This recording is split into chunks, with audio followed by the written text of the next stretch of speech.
Hello दोस्तों। तो आज हम लोग का चैप्टर नंबर 24 का पार्ट 10 है। ठीक है, इसमें हम लोग देखेंगे बथुड़ी जनजाति के बारे में। अभी सोच रहे हो कि कितना सारा पार्ट है, कितना बड़ा चैप्टर है। तो ये चैप्टर बड़ा है, ठीक है, इम्पोर्टेंट भी है। तो देखिए, हम लोग ज़्यादा बात नहीं करेंगे, आगे बढ़ते हैं। बथुड़ी जनजाति, ठीक है, बथुड़ी जनजाति के बारे में देखते हैं। तो स्वयं को बाहुबली मानने वाली जनजाति, ठीक है।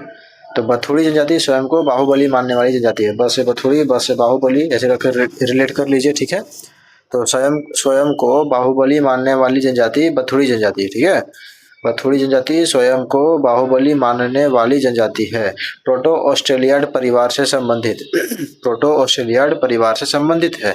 बथुड़ी जनजाति स्वयं को बाहुबली मानने वाली जनजाति है। स्वयं को बाहुबली मानने वाली जनजाति है। प्रोटो ऑस्ट्रेलियाड परिवार से संबंधित है।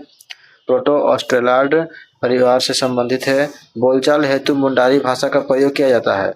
बथुड़ी जनजाति में बोलचाल के लिए मुंडारी भाषा का प्रयोग किया जाता है, ठीक है। मुंडारी बोलचाल हेतु बथुड़ी जनजाति है उसमें बोलचाल के लिए मुंडारी भाषा का प्रयोग किया जाता है, ठीक है। मुंडारी भाषा का प्रयोग किया जाता है। बथुड़ी जनजाति में बोलचाल हेतु मुंडारी भाषा का प्रयोग करते हैं, ठीक है। इस जनजाति को भुइयां का पूर्वज माना जाता है, ठीक है।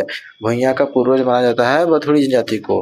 बथुड़ी जनजाति को भुइयां का पूर्वज माना जाता है, ठीक है। भुइयां का पूर्वज माना जाता है बथुड़ी जनजाति को। बथुड़ी जनजाति को भुइयां का पूर्वज माना जाता है। बथुड़ी जनजाति को भुइयां का पूर्वज माना जाता है, ठीक है। बथुड़ी जनजाति को भुइयां का पूर्वज माना जाता है।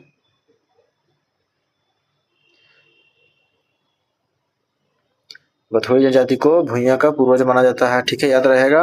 भुइयां का पूर्वज किस जनजाति को कहते हैं? तो बथुड़ी जनजाति को, ठीक है। बथुड़ी जनजाति को भुइयां का पूर्वज माना जाता है, ठीक ना। आगे देखिए, इस जनजाति में पितृसत्तात्मक सामाजिक व्यवस्था प्रचलित है, ठीक है। पितृसत्तात्मक सामाजिक व्यवस्था प्रचलित है बथुड़ी जनजाति में। पितृसत्तात्मक सामाजिक व्यवस्था है, ठीक है। तो बथुड़ी जनजाति में पितृसत्तात्मक सामाजिक व्यवस्था प्रचलित है। पितृसत्तात्मक सामाजिक व्यवस्था प्रचलित है। बथुड़ी जनजाति में 5 गोत्र पाए जाते हैं, ठीक है। बथुड़ी में कितने गोत्र पाए जाते हैं? तो 5 गोत्र पाए जाते हैं बथुड़ी जनजाति में। बथुड़ी जनजाति में टोटल 5 गोत्र पाए जाते हैं। 5 गोत्र पाए जाते हैं बथुड़ी जनजाति में, 5 गोत्र पाए जाते हैं। सर्वाधिक प्रचलित विवाह इसमें आयोजित विवाह है। बथुड़ी जनजाति में सबसे ज्यादा प्रचलित विवाह है आयोजित विवाह, ठीक है। आयोजित विवाह बथुड़ी जनजाति का सबसे प्रचलित विवाह है। आयोजित विवाह बथुड़ी जनजाति का सर्वाधिक प्रचलित विवाह है, ठीक है। आयोजित विवाह जो है वो बथुड़ी जनजाति की सर्वाधिक प्रचलित विवाह है। बथुड़ी जनजाति की सर्वाधिक प्रचलित विवाह आयोजित विवाह है। विवाह कराने वाले अगुआ को दुका या घटकदार कहा जाता है। दुका या घटकदार कहा जाता है, ठीक है। विवाह कराने वाले अगुआ को दुका या घटकदार कहा जाता है, ठीक। विवाह कराने वाले अगुआ को बथुड़ी जनजाति में जो है, बथुड़ी जनजाति में विवाह कराने वाले अगुआ को क्या कहते हैं? दुका या घटकदार, ठीक है। दुका या घटकदार कहा जाता है। विवाह कराने वाले अगुआ को दुका या घटकदार कहा जाता है। दुका या घटकदार कहा जाता है, ठीक है। विवाह कराने वाले अगुआ को बथुड़ी जनजाति में दुका या घटकदार कहा जाता है। इस जनजाति की महिला जब गर्भवती होती है, किस जनजाति की? बथुड़ी जनजाति की, ठीक है। तो बथुड़ी जनजाति की महिला जब गर्भवती होती है तो उनके गर्भ के 7वें या 9वें माह में, ठीक है, 7वें या 9वें माह में श्राद्ध, ठीक है, श्राद्ध संस्कार संपन्न होता है, ठीक है। श्राद्ध संस्कार संपन्न होता है। तो बथुड़ी जनजाति की महिला जब गर्भवती होती है तो उनके गर्भ के 7वें या 9वें माह में श्राद्ध संस्कार संपन्न होता है। श्राद्ध संस्कार संपन्न होता है जिसमें गर्भवती महिला नया वस्त्र पहनकर स्वादिष्ट भोजन करती है, ठीक है। इसमें जो महिला है वो गर्भवती महिला जो है वो नए वस्त्र पहनकर और स्वादिष्ट भोजन करती है, ठीक है। तो इस जनजाति की महिला जब गर्भवती होती है तो उनके गर्भ के 7वें या 9वें माह में श्राद्ध संस्कार, ठीक है, श्राद्ध संस्कार संपन्न होता है। जिसमें क्या होता है श्राद्ध संस्कार में कि जो गर्भवती महिला होती है वो नया वस्त्र पहनकर स्वादिष्ट भोजन करती है। इनका प्रमुख पेशा कृषि कार्य, वनोत्पादों का संग्रह एवं मजदूरी कार्य है, ठीक है।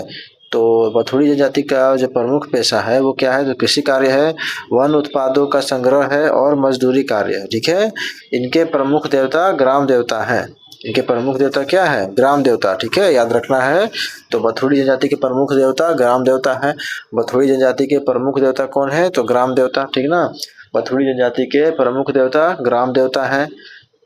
अच्छी वर्षा व फसल हेतु पोला ठाकुर की पूजा की जाती है। ठीक है, बथुड़ी जनजाति में अच्छी वर्षा और अच्छे फसल के लिए, अच्छे वर्षा और अच्छे फसल के लिए पोला ठाकुर की पूजा की जाती है। ठीक है, पोला ठाकुर की पूजा की जाती है। अच्छी वर्षा और अच्छी फसल के लिए पोला ठाकुर की पूजा की जाती है तथा चेचक व अन्य महामारी से रक्षा हेतु शीतला माता की पूजा की जाती है। ठीक है, चेचक या फिर कोई भी अन्य महामारी से रक्षा के लिए शीतला माता की पूजा की जाती है। ठीक ना, तो बथुड़ी जनजाति में क्या है कि अच्छी वर्षा और फसल के लिए पोला ठाकुर की पूजा की जाती है। पोला ठाकुर, ठीक है, नाम को साथ साथ में दोहराइए, पोला ठाकुर। ठीक है, अच्छी वर्षा और बथुड़ी जनजाति में अच्छी वर्षा व फसल हेतु पोला ठाकुर की पूजा की जाती है। पोला ठाकुर की पूजा की जाती है तथा चेचक व अन्य महामारी से रक्षा हेतु शीतला माता की पूजा की जाती है। ठीक है, चेचक व अन्य महामारी से रक्षा हेतु शीतला माता की पूजा की जाती है। इनके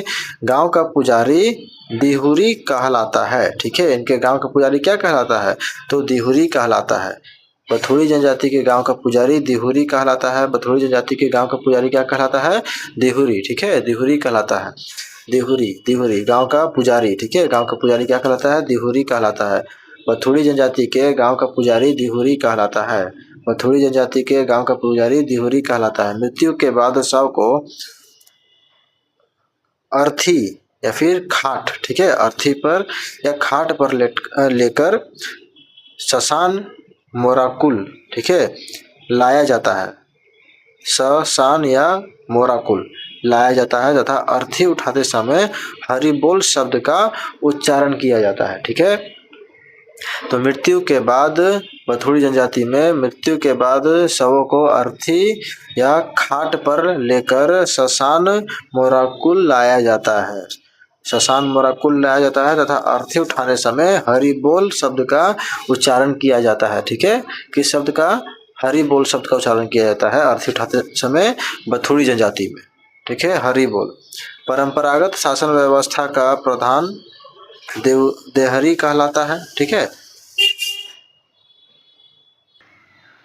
तो परंपरागत शासन व्यवस्था का प्रधान देवरी कहलाता है। बथुड़ी जनजाति में परंपरागत शासन व्यवस्था का प्रधान देहरी कहलाता है। देवरी बोल दिया था, सॉरी, देहरी कहलाता है। ठीक है, परंपरागत शासन व्यवस्था का प्रधान क्या कहलाता है, देहरी।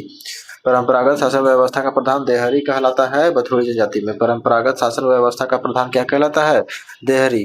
परंपरागत शासन व्यवस्था का प्रधान देहरी कहलाता है, देहरी। परंपरागत शासन व्यवस्था का प्रधान देहरी कहलाता है। परंपरागत शासन व्यवस्था का प्रधान देहरी कहलाता है। अंतर ग्रामीण पंचायत का मुखिया प्रधान कहलाता है। ठीक है, अंतर ग्रामीण पंचायत का मुखिया क्या कहलाता है, प्रधान। अंतर ग्रामीण पंचायत का मुखिया प्रधान कहलाता है। ठीक है, और परंपरागत शासन व्यवस्था का प्रधान देहरी कहलाता है। ठीक है, परंपरागत शासन व्यवस्था का प्रधान बथुड़ी जनजाति में देहरी कहलाता है। परंपरागत शासन व्यवस्था का प्रधान देहरी कहलाता है। परंपरागत शासन व्यवस्था का प्रधान क्या कहलाता है, देहरी। परंपरागत शासन व्यवस्था का प्रधान देहरी कहलाता है। अंतर ग्रामीण पंचायत का मुखिया प्रधान कहलाता है। अंतर ग्रामीण पंचायत का मुखिया क्या कहलाता है, प्रधान। बथुड़ी जनजाति में अंतर ग्रामीण पंचायत का मुखिया प्रधान कहलाता है। अंतर ग्रामीण पंचायत का मुखिया प्रधान कहलाता है। ठीक है, तो बथुड़ी जनजाति यहाँ पर कंप्लीट होता है। अब नेक्स्ट देखते हैं किसान जनजाति के बारे में। ठीक है, किसान जनजाति के बारे में देखते हैं। किसान जनजाति, तो किसान जनजाति सदानों की एक जनजाति है जिन्हें नगेसर, नगेसिया भी कहा जाता है। तो किसान जनजाति क्या है, सदानों की एक जनजाति है। ठीक है, किसान जनजाति सदानों की एक जनजाति है जिसको नगेसर या फिर नगेसिया भी कहा जाता है। किसान जनजाति सदानों की एक जनजाति है जिन्हें नगेसर, नगेसिया कहा जाता है। नगेसर या नगेसिया भी कहा जाता है। किसान जनजाति सदानों की एक जनजाति है, सदानों की एक जनजाति है। ठीक है, किसान जनजाति जो है वो सदानों की एक जनजाति है जिन्हें नगेसर, नगेसिया भी कहा जाता है। नगेसर या नगेसिया भी कहा जाता है। किसान जनजाति सदानों की एक जनजाति है। किसान जनजाति जो है वो सदानों की एक जनजाति है जिन्हें नगेसर या नगेसिया कहा जाता है। यह जनजाति स्वयं को नागवंश का वंशज मानती है। ठीक है, किसान जनजाति जो है वो स्वयं को नागवंश का वंशज मानती है। ठीक है, तो किसान जनजाति सदानों की एक जनजाति है। किसान जनजाति जो है वो सदान की एक जनजाति है जिन्हें नगेसर नगेसिया भी कहा जाता है। नगेसर या नगेसिया भी कहा जाता है। किसान जनजाति सदानों की एक जनजाति है जिन्हें नगेसर या नगेसिया भी कहा जाता है। यह जनजाति स्वयं को नागवंश का वंशज मानती है। नागवंश का वंशज मानती है स्वयं को। कौन? किसान जनजाति जो है वो स्वयं को नागवंश का वंशज मानता है। ठीक है, डाल्टन ने इन्हें पांडवों का वंशज बताया है। किसने? डाल्टन ने इन्हें पांडवों का वंशज बताया है। किसान जनजाति को डाल्टन ने पांडवों का वंशज बताया है, लेकिन ये स्वयं को नागवंश का वंशज मानते हैं। ठीक ना, डाल्टन ने किसान जनजाति को पांडवों का वंशज बताया है। इन जनजाति की भाषा किसानी है। किसान जनजाति की भाषा किसानी है, तो याद हो जाएगा ऐसे ही। लातेहार जिला का नेतरहाट पठारी क्षेत्र इस जनजाति का प्रमुख निवास क्षेत्र है। लातेहार जिला का नेतरहाट पठारी क्षेत्र जो है इस जनजाति का प्रमुख निवास क्षेत्र है। लातेहार जिला का नेतरहाट पठारी क्षेत्र इस जनजाति का प्रमुख निवास क्षेत्र है किसान जनजाति का। ठीक है, नेतरहाट पठारी क्षेत्र जो है वो किसान जनजाति का प्रमुख निवास क्षेत्र है। नेतरहाट पठारी क्षेत्र किसान जनजाति का प्रमुख निवास क्षेत्र है। नेतरहाट पठारी क्षेत्र किसान जनजाति का प्रमुख निवास क्षेत्र है। लातेहार जिला का नेतरहाट पठारी क्षेत्र, ठीक है, नेतरहाट पठारी क्षेत्र इस जनजाति का प्रमुख निवास क्षेत्र है। ठीक है, लातेहार जिला का नेतरहाट पठारी क्षेत्र किसान जनजाति का प्रमुख निवास क्षेत्र है। ठीक है, इस जनजाति का परिवार पितृसत्तात्मक तथा पितृवंशी होता है। ठीक है, इस जनजाति का परिवार पितृसत्तात्मक पितृवंशी होता है। विवाह की दृष्टि से इस जनजाति में दो वर्ग हैं। क्या है? सिंदूरिया तथा तेलिया। ठीक है, विवाह की दृष्टि से इस जनजाति के दो वर्ग हैं। विवाह की दृष्टि से इस जनजाति के दो वर्ग है। पहला है सिंदूरिया, दूसरा है तेलिया। ठीक है, पहला सिंदूरिया है, दूसरा तेलिया है। सिंदूरिया और तेलिया विवाह की दृष्टि से किसान जनजाति का दो वर्ग है। विवाह की दृष्टि से किसान जनजाति के दो वर्ग है, सिंदूरिया और तेलिया। ठीक है, सिंदूरिया और तेलिया किसान जनजाति का जो है वो विवाह की दृष्टि से दो वर्ग हैं, सिंदूरिया और तेलिया। इस जनजाति में परीक्षा विवाह प्रचलन है। इस जनजाति में परीक्षा विवाह का प्रचलन है किसान जनजाति में। ठीक है, किसान जनजाति में परीक्षा विवाह का प्रचलन है। ठीक है, और दो वर्ग है, विवाह का दो वर्ग है। कौन कौन सा है? सिंदूरिया और तेलिया। ठीक है, सिंदूरिया तेलिया। इस जनजाति में परीक्षा विवाह का प्रचलन है। किसान जनजाति में परीक्षा विवाह का प्रचलन है किसान जनजाति में। ठीक ना, किसान जनजाति में परीक्षा विवाह का प्रचलन है। इस जनजाति में वधु मूल्य को डाली कहा जाता है। वधु मूल्य, जो वधु को मूल्य दिया जाता है वर के द्वारा, उसको डाली कहा जाता है। किसान जनजाति में वधु मूल्य को डाली कहते हैं। ठीक है, किसान जनजाति में वधु मूल्य को क्या कहते हैं जी? डाली कहते हैं। ठीक ना, किसान जनजाति में वधु मूल्य को डाली कहा जाता है। किसान जनजाति में वधु मूल्य को डाली कहा जाता है। गर्भवती स्त्री को असवार या फिर असरा कहा जाता है। ठीक है, गर्भवती स्त्री को किसान जनजाति में क्या कहते हैं? असवार या असरा। ठीक है, असवार या असरा कहा जाता है। गर्भवती स्त्री को किसान जनजाति में असवार या असरा कहा जाता है। असवार या फिर असरा कहा जाता है। गर्भवती स्त्री को किसान जनजाति में क्या कहा जाता है? असवार या फिर असरा। असवार असरा। प्रमुख पेशा कृषि कार्य तथा लकड़ी काटना है। किसान जनजाति का नामी किसान, मतलब ये जनजाति ही किसान है, तो उनका प्रमुख पेशा कृषि कार्य से संबंधित होगा ही, और लकड़ी काटना भी है। ठीक ना, प्रमुख देवता इनके सिंगबोंगा है। किसान जनजाति के प्रमुख देवता सिंगबोंगा, किसान जनजाति के प्रमुख देवता सिंगबोंगा है, किसान जनजाति के प्रमुख देवता सिंगबोंगा है। इस जनजाति में किसी व्यक्ति की हत्या बाघ द्वारा की जाती है तो उसे बघौत देवता के रूप में पूजा जाता है। अगर किसान जनजाति में किसी भी व्यक्ति की जो हत्या होती है वो बाघ के द्वारा अगर हो जाए तो उस व्यक्ति का जो मतलब उस व्यक्ति को जो है वो बघौत देवता के रूप में उसको पूजा जाता है। ठीक है, बघौत देवता। अगर किसान जनजाति में किसी व्यक्ति की हत्या बाघ के द्वारा हो जाती है की जाती है तो उसे बघौत देवता के रूप में पूजा जाता है। इसका धार्मिक प्रधान बैगा कहलाता है। ठीक है, किसान जनजाति का धार्मिक प्रधान क्या कहलाता है? बैगा कहलाता है। किसान जनजाति का धार्मिक प्रधान बैगा कहलाता है। किसान जनजाति का धार्मिक प्रधान बैगा कहलाता है। ठीक है, बहुत कोई का धार्मिक प्रधान बैगा कहलाता है। ठीक है, याद रखना है सब। कई गांवों को मिलाकर परगना पंचायत का गठन किया जाता है। कई गांवों को मिलाकर परगना पंचायत का गठन किया जाता है जिसके प्रमुख अधिकारी महतो, कोतवाल तथा सरदार होता है। कई गांवों को मिलाकर परगना पंचायत का गठन होता है। ठीक है, कई गांवों को मिलाकर किसान जनजाति में क्या है कि कई गांवों को मिलाकर परगना पंचायत का गठन किया जाता है। ठीक है, परगना पंचायत का गठन किया जाता है जिसके प्रमुख अधिकारी महतो, कोतवाल तथा सरदार होते हैं। महतो, कोतवाल, सरदार, महतो, कोतवाल, सरदार, महतो, कोतवाल, सरदार। ठीक है, इसके प्रमुख अधिकारी महतो, कोतवाल और सरदार होते हैं। तो किसान जनजाति में कई गांवों को मिलाकर परगना पंचायत का गठन किया जाता है जिसके प्रमुख अधिकारी महतो, कोतवाल तथा सरदार होते हैं। ठीक है, तो किसान जनजाति भी यहाँ पर खत्म होता है। अब देखिए नेक्स्ट जनजाति में देखते हैं आगे। नेक्स्ट बंजारा जनजाति के बारे में। ठीक है, बंजारा जनजाति के बारे में देखते हैं। तो बंजारा झारखंड की एक घुमक्कड़ किस्म की अल्पसंख्यक जनजाति है। बंजारा जो है वो झारखंड की एक घुमक्कड़ किस्म की जनजाति है और बहुत अल्पसंख्यक है। ठीक है, जो छोटे छोटे गिरोहों में घूमती रहती है। इनका कोई गांव नहीं होता है।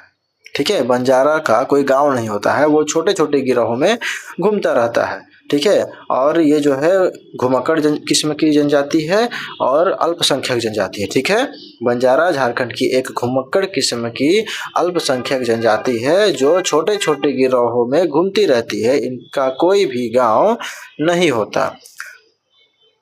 1956 में इन्हें जनजाति का दर्जा प्रदान किया गया था। कब? बंजारा जनजाति को जनजाति का दर्जा कब प्रदान किया गया था? तो 1956 में। ठीक है, 1956 में बंजारा जनजाति को जनजाति का दर्जा प्रदान किया गया था। जनजाति का दर्जा प्रदान किया था 1956 में। ठीक है, बंजारा जनजाति को जनजाति का दर्जा 1956 में प्रदान किया गया था। बंजारा जनजाति को जनजाति का दर्जा कब प्रदान किया गया था? 1956। डेट याद रखना है, ईयर याद रखना है, 1956। ठीक ना, 1956 में बंजारा जनजाति को जनजाति का दर्जा प्रदान किया गया था। पर इनका मुख्य भाषा क्या है? बंजारी है, जिसे ये लोग लंबाड़ी भी कहते हैं। ठीक है, तो बंजारा जनजाति का मुख्य भाषा बंजारी है। ठीक है, बंजारा जनजाति का मुख्य भाषा क्या है? बंजारी है।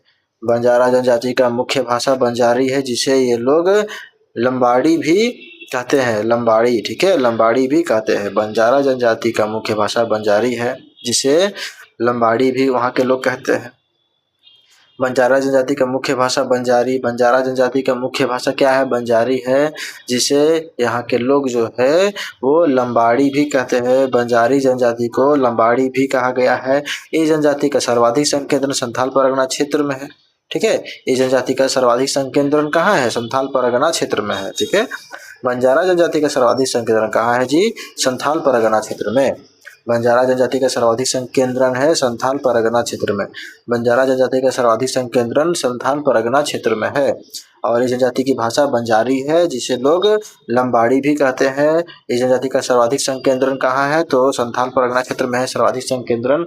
संथाल परगना क्षेत्र में सर्वाधिक संकेंद्रण कहाँ है? संथाल परगना क्षेत्र में है। यह जनजाति चौहान, पवार, राठौर तथा उर्वा नामक 4 वर्गों में विभाजित है।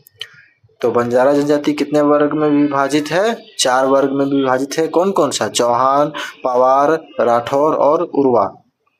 चौहान, पवार, राठौर, उर्वा। चौहान, पवार, राठौर, उर्वा। ठीक है, ये 4 वर्गों में विभाजित है बंजारा जनजाति। ठीक ना, फिर से देखिए, बंजारा जनजाति 4 वर्गों में विभाजित है। चौहान हो गया, पवार हो गया, राठौर हो गया, उर्वा हो गया। ठीक ना, चौहान, पवार, राठौर, उर्वा। चौहान, पवार, राठौर, उर्वा।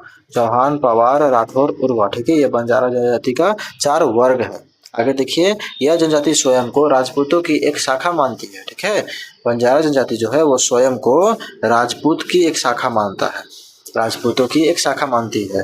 बंजारा जनजाति स्वयं को राजपूतों की शाखा मानती है। ठीक है, बंजारा जनजाति स्वयं को राजपूतों की एक शाखा मानती है। बंजारा जनजाति स्वयं को राजपूतों की एक शाखा मानती है। इस जनजाति में राय की उपाधि काफी प्रचलित है। ठीक है, बंजारा जनजाति में राय की उपाधि जो है वो बहुत प्रचलित है। ठीक, बंजारा जनजाति में राय की उपाधि सर्वाधिक प्रचलित है। ठीक है, बंजारा जनजाति में राय की उपाधि, ठीक है, राय। और यह जनजाति स्वयं को राजपूत की एक शाखा मानती है। इस जनजाति में राय की उपाधि काफी प्रचलित है। इस जनजाति में गोत्र प्रचलित नहीं है। ठीक है, गोत्र का कोई भी प्रचलन नहीं है बंजारा जनजाति में। बंजारा जनजाति में गोत्र का प्रचलन नहीं है, परंतु कुछ लोग स्वयं को कश्यप गोत्र से जोड़ते हैं। ठीक है, बंजारा जनजाति में गोत्र का प्रचलन नहीं है। ठीक है, बंजारा जनजाति में गोत्र का प्रचलन नहीं है, लेकिन कुछ लोग जो है वो स्वयं को कश्यप गोत्र से जोड़ते हैं। ठीक है, कश्यप गोत्र से जोड़ते हैं। बंजारा जनजाति में कुछ लोग स्वयं को कश्यप गोत्र से जोड़ते हैं। सगाई के समय वर पक्ष द्वारा वधु मूल्य के रूप में कन्या पक्ष को 140 रुपए नगद व 4 बैल दिया जाता है। ठीक है, सगाई के समय क्या होता है कि वर पक्ष के द्वारा, किसके द्वारा जी, वर पक्ष के द्वारा, ठीक है, वधु मूल्य के रूप में कन्या को 140 रुपया और 4 बैल दिया जाता है। किस जनजाति में? बंजारा जनजाति में।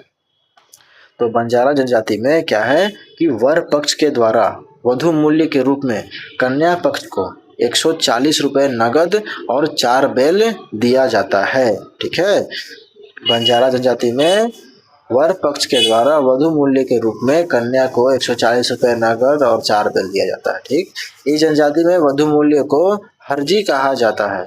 इस जनजाति में वधु मूल्य को क्या कहा जाता है? हरजी। ठीक है, बंजारा जनजाति में वधु मूल्य को क्या बोलते हैं? तो हरजी कहा जाता है। वधु मूल्य को हरजी कहा जाता है। ठीक है, बंजारा जनजाति में वधु मूल्य को हरजी कहा जाता है। बंजारा जनजाति में वधु मूल्य को क्या कहा जाता है? हरजी कहा जाता है। बंजारा जनजाति में वधु मूल्य को हरजी, ठीक है, हरजी कहा जाता है। विधवा विवाह को नियोग कहा जाता है। ठीक है, विधवा विवाह को नियोग कहा जाता है। बंजारा जनजाति में वधु मूल्य को हरजी कहा जाता है। वधु मूल्य के रूप में 140 रुपए नगद और 4 बैल दिए जाते हैं। ठीक है, और वधु मूल्य को क्या कहा जाता है? हरजी कहा जाता है। विधवा विवाह को क्या कहा जाता है? नियोग कहा जाता है।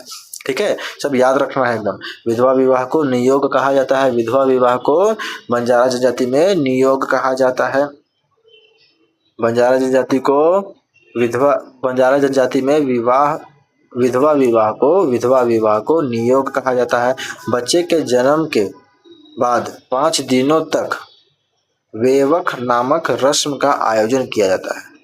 ठीक है, बच्चे का जब जन्म होता है तो उसके बाद 5 दिन तक वेवक नाम का रस्म आयोजन किया जाता है। ठीक है, वेवक नामक रस्म का आयोजन किया जाता है बच्चे के जन्म के 5 दिनों तक। बंजारा जनजाति में क्या है कि बच्चा का जन्म का 5 दिन तक वेवक नाम का रस्म आयोजन किया जाता है। ठीक है, वेवक नामक रस्म का आयोजन किया जाता है। वेवक नामक रस्म का आयोजन किया जाता है 5 दिन तक। बच्चे के जन्म के 5 दिनों तक बंजारा जनजाति में वेवक नाम का रस्म आयोजन किया जाता है।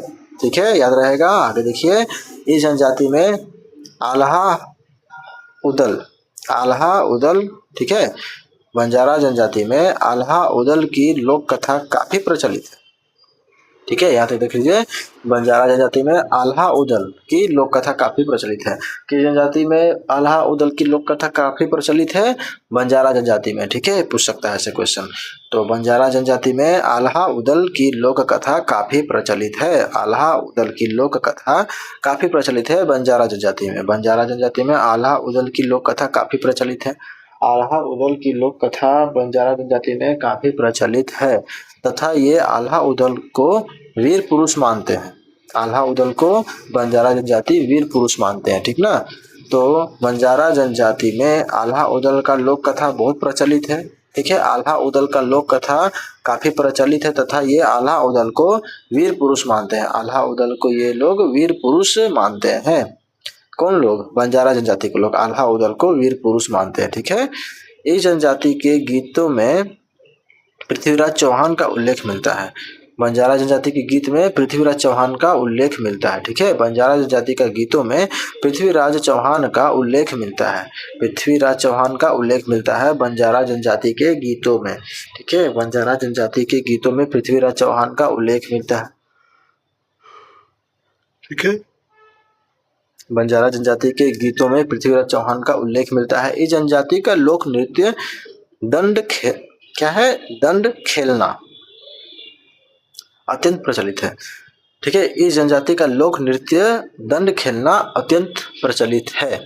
तो बंजारा जनजाति का लोक नृत्य दंड खेलना जो है वो बहुत प्रचलित है। दंड खेलना, ठीक है, दंड खेलना, बंजारा जनजाति का लोक नृत्य दंड खेलना अत्यंत प्रचलित है। बंजारा जनजाति का लोक नृत्य दंड खेलना जो है वो अत्यंत प्रचलित है। ठीक है, इस जनजाति के गीतों में पृथ्वीराज चौहान का उल्लेख है। बंजारा जनजाति के गीतों में पृथ्वीराज चौहान का उल्लेख है। बंजारा जनजाति का लोक नृत्य दंड खेलना जो है वो बहुत प्रचलित है। आगे देखिए, परगणित दृष्टि से इन्हें 3 वर्गों में विभाजित किया गया है। किन्हें? बंजारा जनजाति को। ठीक है, परगणित दृष्टि से बंजारा जनजाति को 3 वर्गों में विभाजित किया गया है। ठीक है, परगणित दृष्टि से बंजारा जनजाति को कितने वर्गों में? 3 वर्गों में। परगणित दृष्टि से बंजारा जनजाति को 3 वर्गों में विभाजित किया जाता है, जिसमें गुलगुलिया जो भिक्षुक वर्ग होते हैं, कंजर जो आपराधिक वर्ग होते हैं, वह पेशेवर जो सपेरा या फिर बाजीगर होते हैं, ये सब प्रमुख है। ठीक ना। तो परगणित दृष्टि से बंजारा जनजाति को 3 वर्गों में विभाजित किया गया है। गुलगुलिया, कंजर, पेशेवर। गुलगुलिया, कंजर, पेशेवर।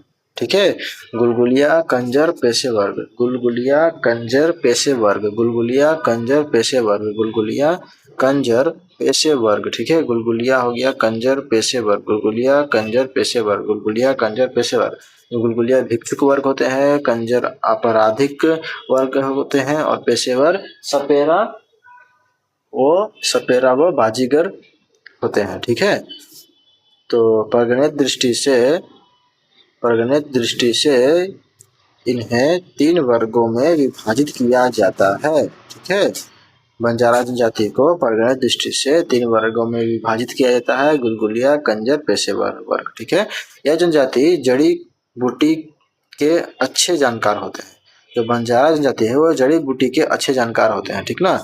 बंजारा जनजाति के लोग जो है जड़ी बूटी के अच्छे जानकार होते हैं। जड़ी बूटी में इनको जानकारी अच्छी होती है बंजारा जनजाति के लोगों को। ठीक ना। बंजारा जनजाति के लोगों को जड़ी बूटी की अच्छी जानकारी होती है, जड़ी बूटी की। ठीक है, इनकी प्रमुख देवी बंजारी या फिर बंजारी देवी है। ठीक है, बंजारी या बंजारी देवी है। तो बंजारा जनजाति में प्रमुख देवी जो है वो बंजारी या फिर बंजारी, मतलब सेम है बोलने में, बस यहाँ पर लिखा हुआ अलग अलग है। ठीक है, बंजारी देवी है। तो बंजारा जनजाति का प्रमुख देवी बंजारी देवी है। इनके प्रमुख आराध्य देव शिव भैया। ठीक है, शिव भैया है। तो इनके प्रमुख आराध्य देव कौन है? शिव भैया।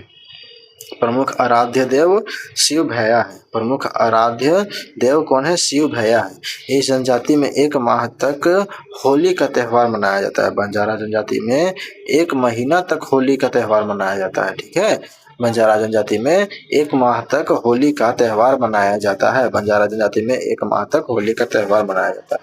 इस जनजाति द्वारा वर्तमान समय में बंजारा सेवक संघ का भी गठन किया जाता है। इस जनजाति द्वारा वर्तमान समय में बंजारा सेवक संघ का गठन किया जाता है। ठीक है, बंजारा सेवक संघ का गठन किया जाता है। बंजारा जनजाति के द्वारा वर्तमान समय में बंजारा सेवक संघ का गठन किया जाता है। ठीक है, बंजारा जनजाति के द्वारा वर्तमान समय में बंजारा सेवक संघ का गठन किया जाता है। ठीक, और इस जनजाति में 1 माह तक होली का त्यौहार मनाया जाता है। इस जनजाति के द्वारा वर्तमान समय में बंजारा सेवक संघ का गठन किया जाता है। चलिए, आज के लिए इतना ही। अगर आपको वीडियो पसंद आता है तो लाइक करें, शेयर करें, सब्सक्राइब करें, और अगर आपको PDF चाहिए होगा तो डिस्क्रिप्शन में टेलीग्राम का लिंक दे देंगे, आप वहाँ से PDF के लिए कमेंट कर सकते हैं। ठीक है, टेलीग्राम में जाकर। धन्यवाद।